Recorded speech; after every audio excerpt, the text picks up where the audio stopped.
민수기라고 하는 책은 여러 차례 말씀드렸던 것처럼 광야 39년의 기록을 담고 있는 책입니다. 흔히들 말하기를 광야는 40년이 아닌가라고 이야기하는데 출애굽하고 첫 1년간은 시내산에 머물러 있었습니다. 시내산에서 1년 동안 성막을 짓고 또 1년 동안 율법을 공부하는 그런 특별한 시간이었습니다. 계속해서 이동하는 것이었다면 성막을 짓는 일이 되게 어려웠겠죠. 그리고 또 무엇인가 공부하는 것이 어려웠을 텐데 1년 동안은 성막을 짓고 공부하는 율법을 말씀을 배우는 그런 시간으로 1년의 시간을 보내고 이제 본격적으로 39년의 광야의 길을 걸어가는 그 시작이 오늘 본문의 말씀입니다. 우리 12절 말씀 한번 같이 보도록 하겠습니다. 12절 말씀 다 같이 한번 읽어볼까요? 시작. 이스라엘 자손이 시내 광야에서 출발하여 자기 길을 가더니 바란 광야에 구름이 머무니라. 출발하여 13절에도 보시면 중간쯤에 여호와께서 모세에게 명령하신 것을 따라 행진하기를 시작하였는데 드디어 출발하게 되고 드디어 시작하게 되었습니다. 앞에 화면 한번 봐주시면 감사하겠습니다. 광야를 출발하는 순서가 이제 또 성경에 계속 기록되어 있는데 오른쪽으로 진행하는 방향입니다. 제일 위에 유다 지파, 가운데 밑에 이사갈, 스불론, 제일 앞쪽에는 언약궤, 잘 화면에 제일 오른쪽 끝단에 언약궤가 있고 위에 유다, 이사갈, 스불론, 중간에 성막의 물품을 옮기는 게르손과 무라리 지파가 있습니다. 다시 여러분 성경책 한번 보십시오. 14절에 선두로 누가 서냐면 유다 자손 이렇게 되어 있죠. 14절에 유다 자손, 15절에 여러분 성경책에 이사갈 자손, 16절에 스불론 자손, 17절에 성막을 거듭의 게르손 자손과 무라리 자손이 이렇게 되어 있죠. 그래서 이 순서가 앞에 있는 표입니다.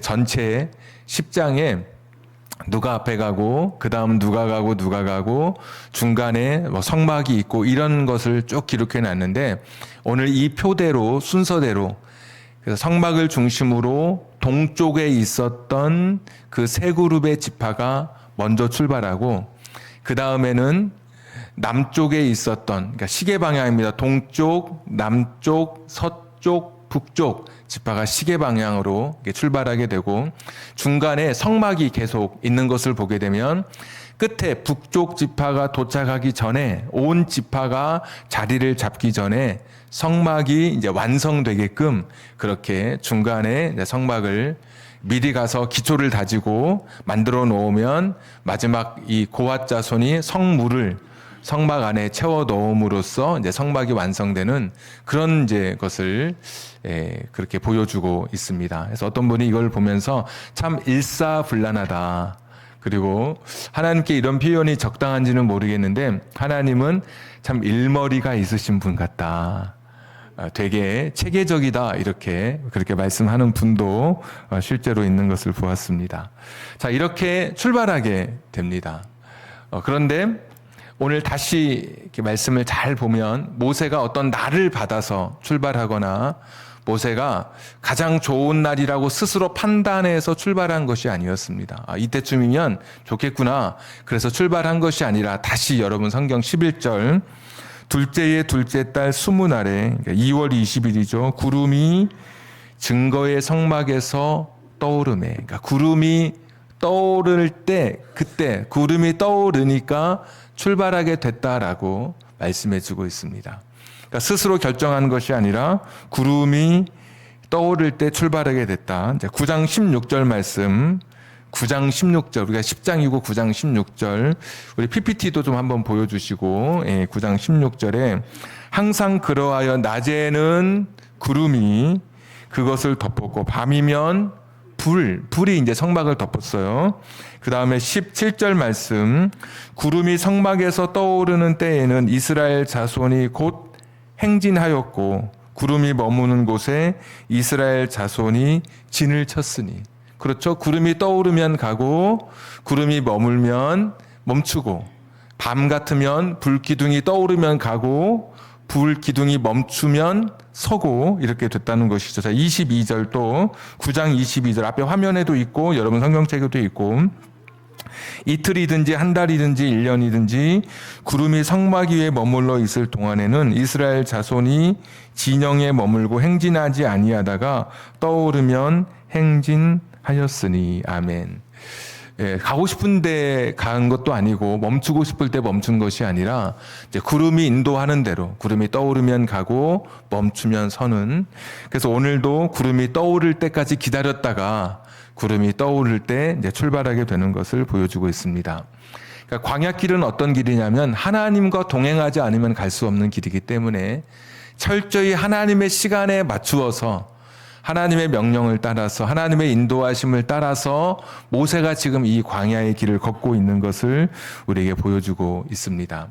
가나안에 정착하게 될 때, 광야 생활을 다 끝나고 가나안에 정착하게 될 때는 더 이상 구름 기둥이나 불 기둥이 더 이상 존재하지 않았습니다. 그런데도 광야길을 걸을 때, 이스라엘 백성들은 광야길을 걸을 때 하나님의 인도하심을 따라서 걷고 하나님의 인도하심을 따라서 멈추었던 이 영적인 원리를 그대로 가지고 있었습니다. 그래서 구름 기둥과 불 기둥은 없었지만 이미 주어진 하나님의 말씀을 따라서 하나님 말씀이 가라고 하면 가고 하나님 말씀이 멈추라고 하면 멈추는 삶을 이스라엘 백성들이 살아가게 된 것입니다. 오늘날도 마찬가지입니다. 하나님께서 눈에 보이는 모양으로 우리의 삶을 지금 인도해 가시는 것은 아닙니다. 구름이 떠올라서 우리 길을 회사로 인도하거나 구름이 떠올라서 어떤 산행을 갈 때 멈추게 하거나 그렇게 하지는 않으시지만 영적인 원리처럼 우리가 갖고 있는 하나님의 말씀을 따라서 그 말씀을 읽고 묵상하면서 하나님이 내게 주시는 말씀을 따라서 내가 행해야 할 일들 아니면 멈춰야 할 일들을 내가 깨닫고 가거나 멈추는 것, 이것이 바로 오늘 모세가 보여준 그러한 광야의 길을 걷는 영적인 원리라고 이야기할 수 있습니다. 지금 우리가 인생의 광야길을 걷습니다. 변화무쌍하다 그랬고 인간의 예측이 통하지 않는 곳, 조금 더 돈이 있는 부자라고, 조금 더 누군가를 잘 고치는 그런 의사라고, 조금 더 권력이 있는 사람이라고 해서 광야길을 다 잘 걷는 것이 아니라 그들이 먼저 쓰러지는 곳이 광야이고 생각하지 않았던 돌발 변수가 우리의 길을 가로막는 곳이 광야입니다. 이런 광야는 하나님의 인도하심 없이는 완주해낼 수 없는 것이고 광야길은 내가 스스로 뭘 한다고 해서 이루어낼 수 있는 그런 곳이 아니죠. 철저하게 하나님을 전적으로 의지하고 붙들어야 하는 곳이 광야.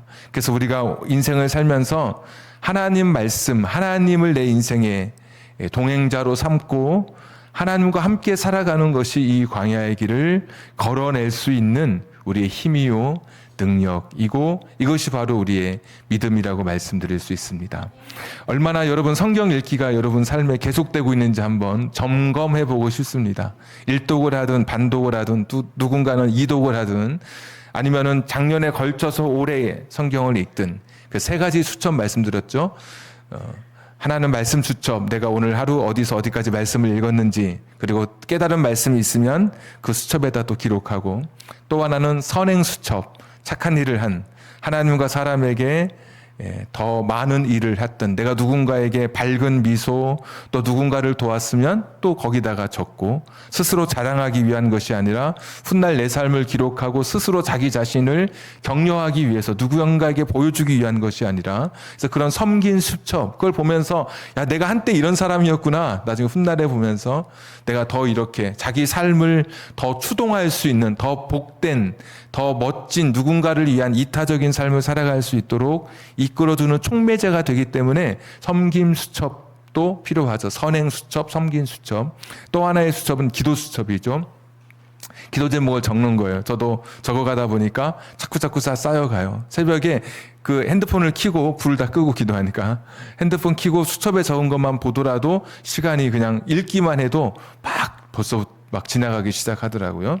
여러분의 삶에 이 세 가지 수첩이 우리의 신앙의 기본기 중에 하나의 큰 주제였는데 여러분은 지금 말씀을 읽고 있는지, 말씀을 붙들고 기도하고 있는지, 그거 없다면 구름이 떠오르지도 않는데 여러분 스스로 여러분의 인생의 길을 걸어가는 겁니다. 적군이 있고 누군가가 여러분을 해하려고 함정을 파놓고 기다리고 있는데 커다란 절벽이 있고 위험이 도사리고 있는 그곳을 나를 인도해 주실 하나님의 인도하심 없이 내가 걸어간다고 하는 것은 얼마나 사실은 무모한 일입니까? 시편 119편에 하나님의 말씀은 내 발의 등이요 내 길의 빛이라라고 말씀해 주셨습니다. 그러니까 하나님 말씀을 읽고 그 말씀이 인도하시는 대로 그 말씀이 내 안에 깨달아지고 그 말씀을 통해서 내게 말씀하시는 하나님의 음성을 따라 순종하고 멈춰야 할 때 멈추는 것, 이것이 광야의 길을 걸어가는 우리의 삶의 자세고 오늘 모세가 보여주고 있는 그런 광야 길의 첫 여행인 것을 우리가 볼 수 있습니다. 여러분 필히 기필코 하나님의 말씀을 붙들고 하나님 말씀의 인도를 따라서 걸어가는 여러분의 생애가 되십시오. 그런데 오늘 말씀 중에 참 의아한 게 있더라고요. 아까 그 도표가 다 끝나고 나서 어떤 말씀이 시작되냐면 29절에 모세가 모세의 장인 미디안 사람 느우의 아들 호밥에게 이르되, 잠깐 여기 설명 한번 하고 가야 되겠습니다. 모세의 장인 그랬는데 혹시 모세의 장인의 이름을 아십니까 여러분? 네, 이드로 맞습니다. 근데 오늘 보니까 또 뭐 다른 사람 나오죠. 출애굽기 3장에는 모세의 장인을 이드로라고 말하고 출애굽기 2장에는 느우엘이라고 하고 여호수아서에는 호밥이라고 이야기합니다. 그냥 넘어갈까도 했지만 또 이렇게 모세의 장인이 내가 알았던 사람이 아니다라고 말씀하는 분이 계실까봐 여기서 히브리어로 장인이라고 하는 말은 결혼 관계를 통해서 맺어진 처가 쪽의 모든 남성을 가리키는 그런 단어로 사용되는 말이었습니다. 그러니까 처갓집의 할아버지가 장인이라고 하는 표현에 속할 수도 있고 실제 우리가 알고 있는 처의 아버지 장인일 수도 있고 또는 손이 형님도 장인일 수도 있고 손이 처남도 장인, 손 아래 처남도 장인일 수 있는, 그러니까 사촌 누군가도 장인일 수 있는, 그러니까 결혼을 통해서 맺어진 처가 쪽의 남자를 가리키는 그런 좀 큰 넓은 용어였습니다. 그러니까 그렇게 말하면 우리가 지금까지는 그냥 출애굽기 3장이 가장 뇌리에 박혀서 모세의 장인 이드로라고 말했지만 이드로일 수도 있고 느우엘일 수도 있고 호밥일 수도 있고 정확히는 사실 진짜 처의 아버지는 누구냐라고 할 때는 정확하게는 장담하기 어렵죠. 하여튼 분명한 것은 오늘 호밥이라고 하는 사람이 등장하게 됩니다. 모세는 이 호밥이라고 하는 사람이 살았던 이 삶이 당시에 미디안 사람이라고 하는 것은 우리가 이견이 없습니다. 미디안은 광야를 살아가던 사람이었습니다. 광야 속에 태어나고 광야에서 어린 시절을 지내고 광야에서 그냥 뼈를 묻는 사람들이 이제 미디안 사람들이었습니다. 자, 말씀 29절 좀 더 보시면 모세가 모세의 장인 미디안 사람 느우의 아들 호밥에게 이르되 여호와께서 주마하신 곳으로 우리가 행진하라니 우리와 동행하자. 그리하면 선대하리라. 여호와께서 이스라엘에게 복을 내리리라 하셨느니라. 아멘. 지금 동행하자고 이야기하죠. 자, 30절 호밥이 그에게 이르되 나는 가지 아니하고 내 고향 내 친족에게로 가리라. 나는 너희들과 함께 가나안 땅으로 가지 않고 이곳에서 광야에서 우리가 살았던 이 광야 미디안에서 나는 계속 살 것이다. 이제 이 동행을 거절하게 되죠. 31절 모세가 이르되 청하건대 요청을 합니다. 부탁을 합니다. 우리를 떠나지 마소서. 당신은 우리가 광야에서 어떻게 진칠지를 안 하니 우리의 눈이 되리이다. 여기서 눈은 길잡이, 안내자 이런 의미가 되겠죠. 그러니까 호밥 당신은 꼭 우리에게 필요한 사람입니다라고 이야기하고 있습니다. 자, 이렇게 보면 조금 전까지 하나님 구름이 떠오르고 그럴 때 하나님과 함께 동행했던 모세였잖아요. 하나님의 구름이 떠오르지 않으면 1년 2개월 동안 그냥 그 자리에 머물러 있었던 그런 모세였는데 갑자기 호밥에게 같이 가자고 요청하고 있는 겁니다. 호밥 당신이 우리의 눈이 될 것이라고, 우리의 길잡이가 될 것이고 우리의 안내자가 될 것이다 라고 이야기하면서 계속해서 호밥에게 요청하는 그런 장면이 오늘 등장합니다. 호밥은 자기 고향에 돌아가겠다고 이야기하지만 당신이 있어야 광야에서 진칠 것을 안다 이러면서 자꾸 요청하게 되죠. 야, 그러면 이 모세가 지금까지 하나님을 의지하고 하나님과 동행하기를 소원했던 것은 거짓이란 말인가? 하나님 아니면 갈 수 없다고 말했던 것은 이게 그냥 너무나 형식적이고 습관적인 그냥 신앙의 허울에 불과한 것인가? 왜냐하면 호밥에게 당신이 있어야 진을 칠 수 있고 당신이 가야 이 여행을 끝낼 것 같이 이렇게 요청하는 것을 우리가 보게 되죠. 자, 32절에 보시면 우리와 동행하면 여호와께서 우리에게 복을 내리시는 대로 우리도 당신에게 행하리이다. 우리와 동행하면 여호와께서 우리에게 복을 내리시는 대로 우리도 당신에게 행하리이다. 이것을 보면 하나님께서 복을 주신다라는 것을 분명히 모세가 알고 있는 것을 보면 모세가 하나님을 불신한 것은 아닌 거예요. 분명히 모세가 하나님의 인도하심을 믿고 이 광야길에 복 주시는 분임을 믿고 분명한 신앙 고백 속에 그런데도 호밥에게 동행을 지금 요청하고 있는 것이죠. 자, 그럼 이것은 무엇이냐? 모세는 그렇게 생각한 것 같아요. 하나님이 우리의 인생의 길을 인도하시는 것은 맞고 그 인생의 길 인도하심 속에 내가 해야 될 몫은 내가 최선을 다해서 열심을 다해서 나는 그 일을 이루어 갈 것이다 라는 모세의 저는 고백이라고 이 말씀을 그렇게 받았습니다. 제가 이 말씀을 묵상하면서 그러니까 하나님께서는 가령 이런 것이죠. 구름을 통해서 출발의 시간을 알려주시죠. 그리고 출발의 시간 속에 방향을 하나님께서 제시해 주시죠. 큰 방향이죠. 그러니까 방향을 제시해 주시고 어디에 머물러야 할지 구름이 결정하시죠. 하나님께서 결정해 주시고 그리고 얼마를 머물러야 할지도 하나님께서 그 모든 그 구름이 뜨고 머무는 것을 통해서 모세에게 가르쳐 주시는 거예요. 그럼 호밥의 역할은 무엇이냐? 호밥은 하나님께서 방향을 정하시고 어디에 진을 치고 머무는 동안에 호밥은 광야의 사람이니까 어떻게 텐트를 쳐서 좀 더 강하고 결속을 잘 할 것인지 바람이 불고 모래바람이 광야를 덮을 때 텐트가 날아가지 않도록 어떻게 그걸 지켜낼 것인지 노하우를 가진 사람이 광야의 사람이죠. 어려서부터 태어났으니까. 이때가 되면 이런 어려움이 예상될 것도 예측이 가능하고 그래서 캠핑을 자주 가는 사람들은 그냥 텐트를 쳐도 일반 사람이 치는 것과 좀 다르게 칩니다. 일반 사람이 치면 겉모양은 똑같은데 바람이 불고 비가 오면 어떤 텐트는 저쪽 떨어져 있고 무너져 있는 경우도 있고 그러나 캠핑을 오래 한 사람은 아주 단단하게 걸어놓죠.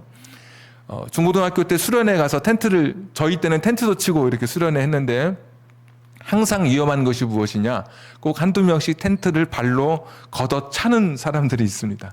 줄에 걸려가지고 잘 못 박아서 그런지 줄도 빠지고 텐트도 무너지고 애도 다치고 그런데 정말 캠핑을 잘하는 사람들은 그 줄에다가 옷가지라도 걸어놓든지 무엇인가 물체를 놔서 그 줄에 걸리지 않도록 하는 것이죠. 그러니까 이게 자주 익숙한 사람들이 할 수 있는 것이겠죠. 호밥이 바로 그런 역할. 모세는 아마 호밥이 그런 역할을 해주기를 기대한 것 같아요. 하나님이 큰 걸음을 걸으시고 큰 걸음 안에서 작은 걸음을 걷는 그것이 우리에게 필요한데 모세 자신은 그렇게 생각했던 것 같아요. 그래서 호밥에게 우리가 같이 가자라고 말씀에 지금 요청을 하고 있는 것이죠.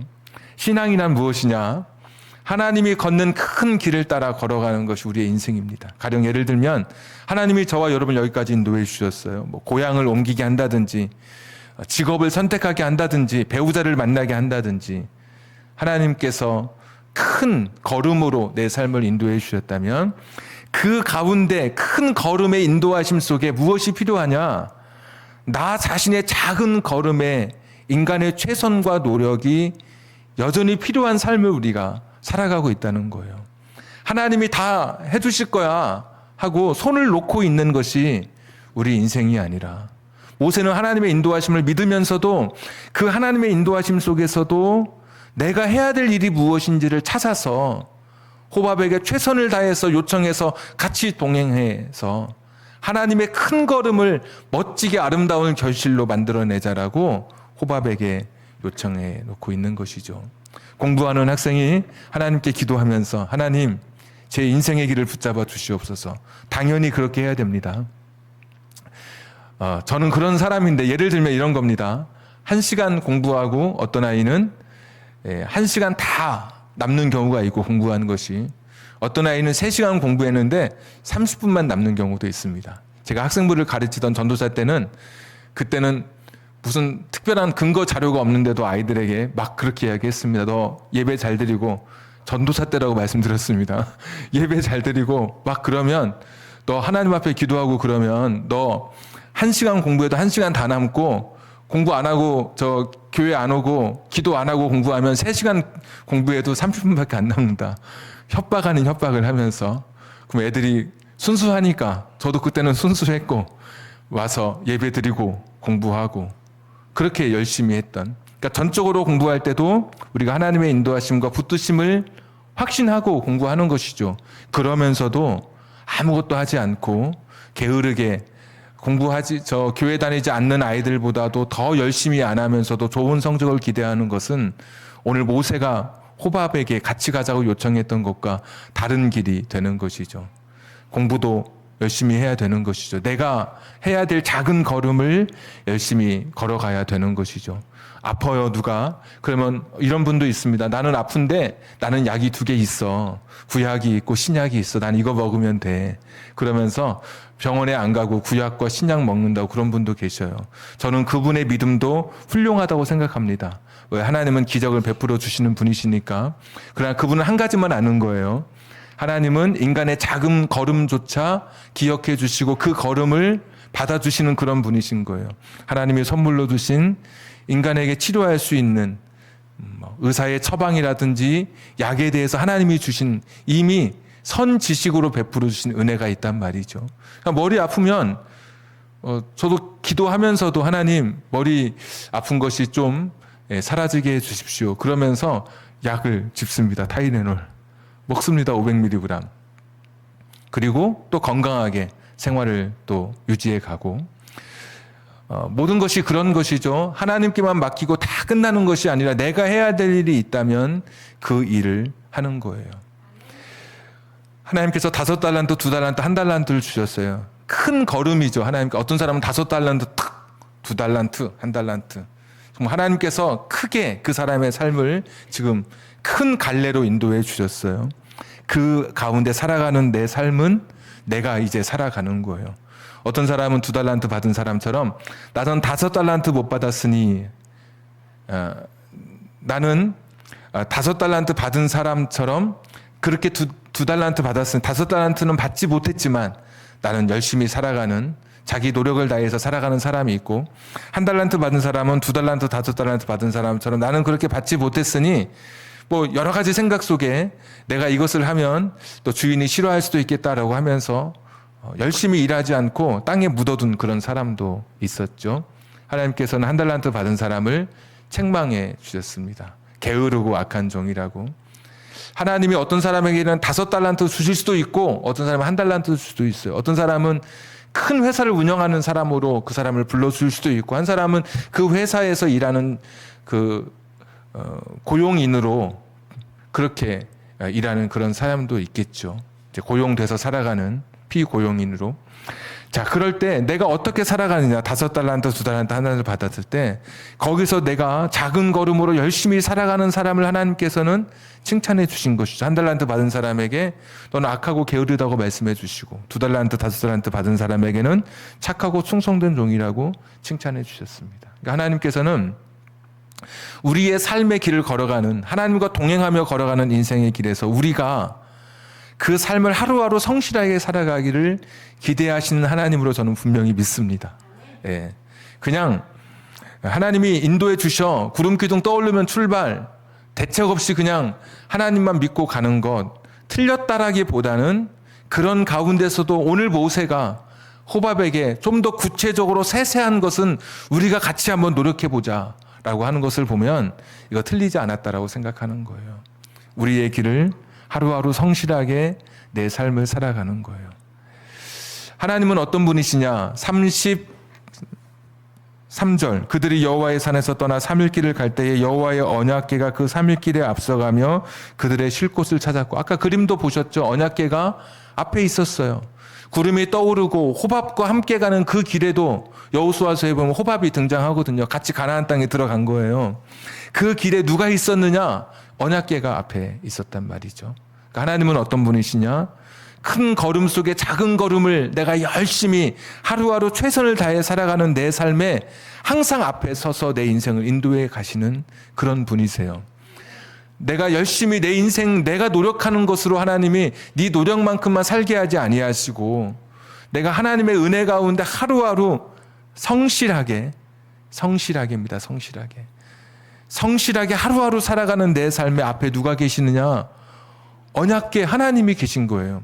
언약궤는 굉장히 위험에 노출되어 있었습니다. 35절 보시면 모세가 기도할 때 주의 대적들을 흩어달라고 기도하는데, 대적이면 적군인데 하나님의 대적이 아니죠. 자기의 적군이죠. 이스라엘의 적군인데 모세가 하나님의 적군이라고 말할 정도로 하나님 책임져 주십시오, 이렇게 지금 기도하고 있는 거거든요. 저 모릅니다. 하나님의 적들이 나타날 때 전쟁을 지금 미리 예비하고 있는 거예요. 예시하고 있는 거예요. 느껴지는 거예요. 전쟁이 일어날 것을. 근데 그 앞에 뭐가 있느냐? 언약궤가 앞에 있어요. 언약궤는 제일 앞에 있는 것이 가장 취약하잖아요. 하나님은 어떤 분이시냐? 자신의 위험을 감수하면서까지라도 우리의 인생을 앞서서 인도해 가시는 하나님이신 거예요. 그러니까 하나님께서 하루하루 성실하게 살아가는 저와 여러분의 삶을 인도해 가셔요. 항상 때가 있고 기한이 있습니다. 모든 것이. 성경을 읽고 싶어도 나중에 읽지 못할 때가 와요. 눈이 나빠져서 못 읽거나, 조금만 보면 눈이 막 눈물이 나거나, 아니면 체력이 받쳐주지 못하는 분도 계셔요. 1시간을 읽어도 읽었는데 나중에는 못 읽는 분이 계시고, 들어야지 잘 안 들리는 때가 와요, 여러분. 그리고 체력이, 이 몸이 집중하지 못할 때가 와요. 설교도 마찬가지입니다. 설교를 들을 때도 다 때가 있어요. 나중에 지나면 내가 설교를 잘 들으려고 해도 잘 이렇게 느껴지지 않는 때가 와요.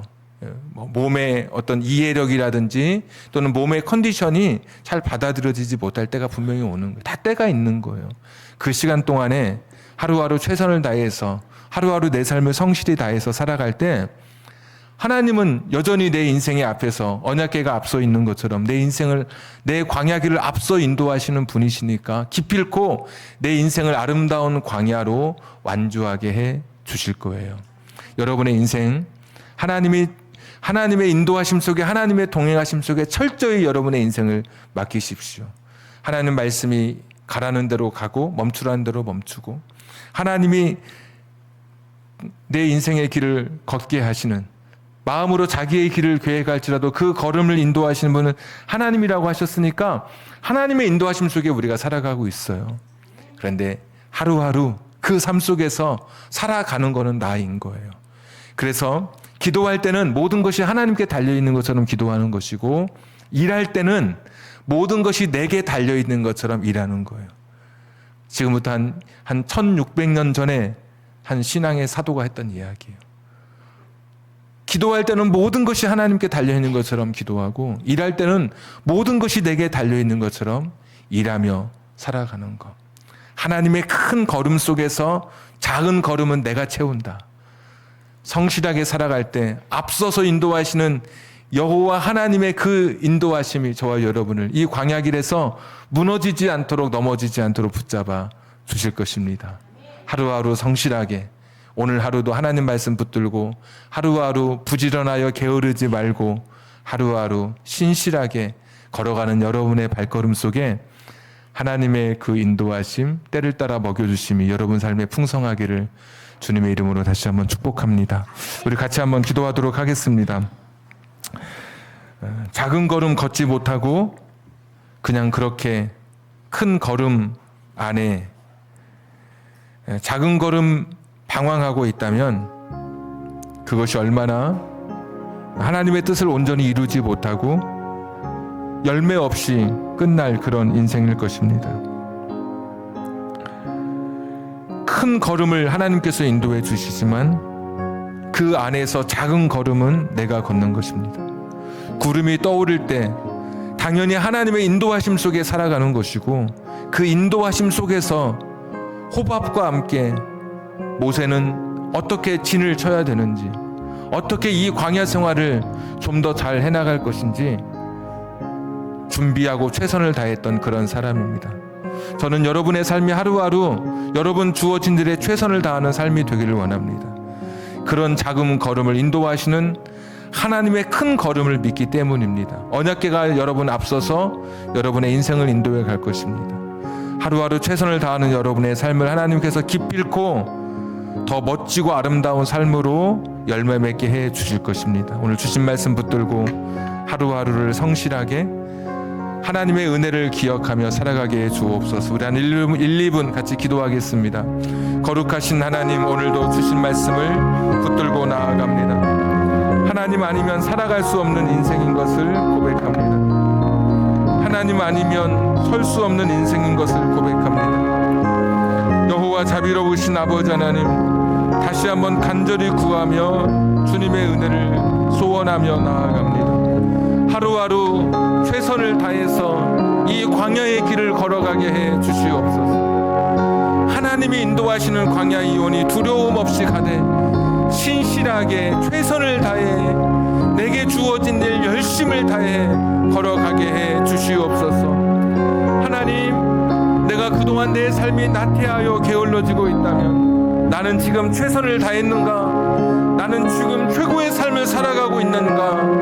하나님 앞에 부끄럼 없이 설 수 있는 우리들 되게 하여 주시기를 간절히 빌고 원하옵나이다.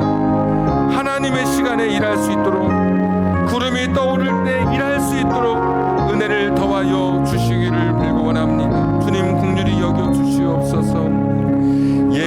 예수가 거느리시니 즐겁고 평안하구나. 주야의 자고 깨는 거 예수가 거느리시네. 주 날 항상 돌보시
기도하겠습니다.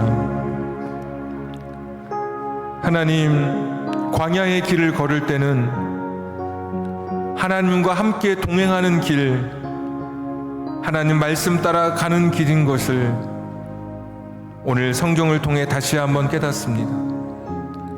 광야의 길을 걸을 때는 하나님의 큰 걸음 속에서 나의 작은 걸음, 내가 할 수 있는 최선의 열심과 노력으로 성실하게 이 광야를 살아가는 것이 필요하다는 것을 오늘 말씀을 통해 다시 한번 깨닫습니다. 하나님께만 맡긴다고 이야기하고 자기 자신의 불성실하지 아니하도록 우리 삶에 다시 한번 깨우침을 허락해 주시옵소서.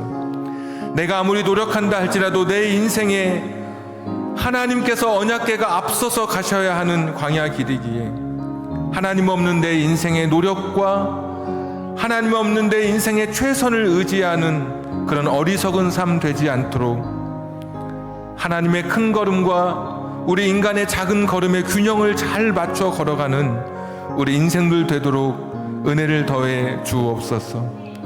변화무쌍한 이 광야의 길, 큰 걸음과 작은 걸음의 최선 속에 내 인생 후회 없이 맞춰지게 해 주옵시고, 하나님 열매 주시고 하나님 은혜로 풍성하게 채우시는 내 삶의 결실을 거두어내는 우리의 광야길이 되게 해 주옵소서. 한 사람도 광야길에 낙오하지 않게 해 주옵시고, 광야 저 마지막에 완주할 수 있는 그 시간까지 하루하루 최선을 다해 성실하게 큰 걸음 안에서 열심히 하루하루 살아내는 우리들 되게 해 주셔서 정말 멋지고 아름다운 광야의 완주자들 다 될 수 있도록 은혜를 허락해 주시옵소서. 이제는 우리 구주 예수 그리스도의 은혜와 하나님 아버지의 극진하신 사랑하심과 성령님 감동 감화 내주 충만하심이 하나님의 큰 걸음의 인도 안에서 작은 걸음으로 최선을 다하고 인간의 열심을 다하여 마침내 광야의 길을 완주하기를 결단하는 우리 사랑하는 성도님들 머리 위에, 저들의 가정과 직장과 사업장과 환경과 인생의 꿈 위에, 선물로 주신 우리 자녀들 머리 위에 지금부터 영원까지 함께 하시기를 간절히 축원하옵나이다. 아멘.